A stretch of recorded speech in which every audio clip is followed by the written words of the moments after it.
તો આ સાથે જ એક બ્રેકિંગ ન્યૂઝ સામે આવી રહ્યા છે સુરતથી, જ્યાં ભારે પવન સાથે વરસાદની શરૂઆત થઈ છે।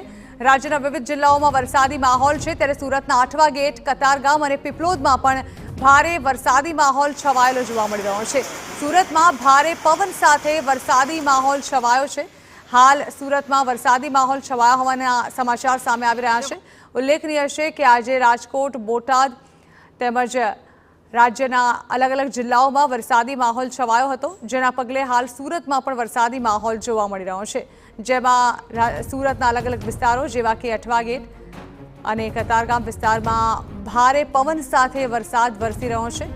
ઉલ્લેખનીય છે કે હવામાન વિભાગની આગાહી મુજબ વરસાદની સાથે સાથે 60 થી 80 કિલોમીટર પ્રતિ કલાકની ઝડપે પવન ફૂંકાય તેવી શક્યતા વ્યક્ત કરવામાં આવી હતી, જેના પગલે રાજ્યના વિવિધ જિલ્લાઓમાં જ્યાં વરસાદી માહોલ છવાયો ત્યાં મોટાભાગના જિલ્લાઓમાં આજે ભારે પવન પણ ફૂંકાવાની શરૂઆત થઈ હતી। આંધી આવી હતી અને ત્યારબાદ વાતાવરણમાં એકાએક પલટો આવ્યો હતો, જેના પગલે હાલ સુરતમાં પણ કંઈક આવો જ માહોલ જોવા મળી રહ્યો છે। કેટલાક વિસ્તારોમાં, રાજ્યના કેટલાક જિલ્લાઓમાં આજે કરા સાથે વરસાદ પડ્યો હોવાનું પણ સામે આવ્યું છે, ત્યારે હાલ સુરતમાં પણ ભારે વરસાદ શરૂ થયો હોવાની માહિતી સામે આવી રહી છે। ઉલ્લેખનીય છે કે રાજ્યના વિવિધ વિસ્તારોમાં 8 તારીખ સુધી ભારે પવન અને વરસાદી માહોલ છવાય તેવી શક્યતા છે।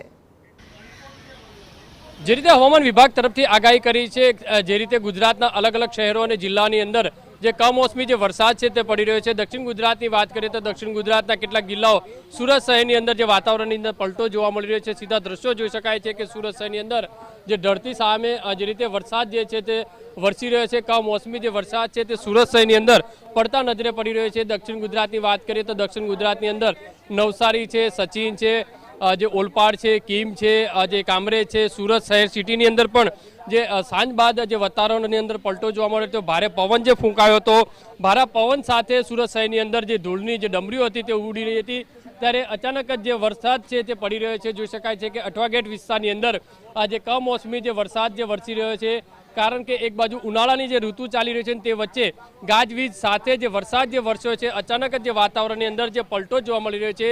હવામાન વિભાગ તરફથી પણ જે રીતે આગાહી કરી છે, અત્યારે જે રીતે દ્રશ્યો સુરત શહેરની વાત કરીએ તો સુરત શહેરની અંદર જાણે ચોમાસું બેઠું હોય તે રીતના દ્રશ્યો છે તે જોવા મળી રહ્યા છે, કારણ કે અત્યારે જાણે ચોમાસાની અંદર જે રીતે વરસાદ જે વરસતો હોય છે તે રીતનો જે વરસાદ છે તે વરસી રહ્યો છે।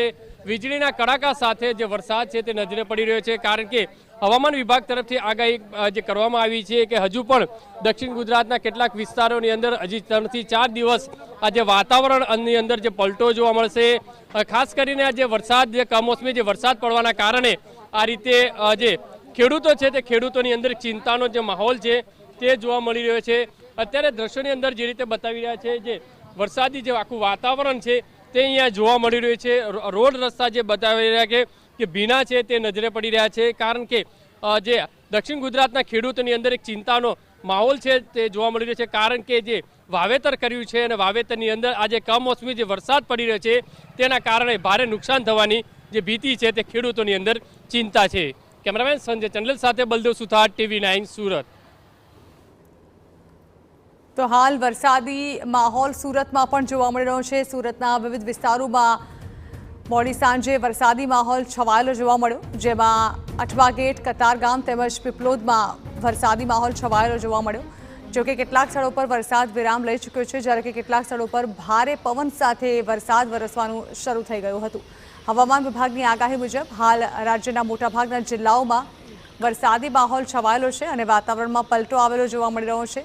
ત્યારે દિવસભર ભાવનગર, રાજકોટ, બોટાદ બાદ હવે સુરતમાં પણ વરસાદી માહોલ છવાયેલો જોવા મળ્યો।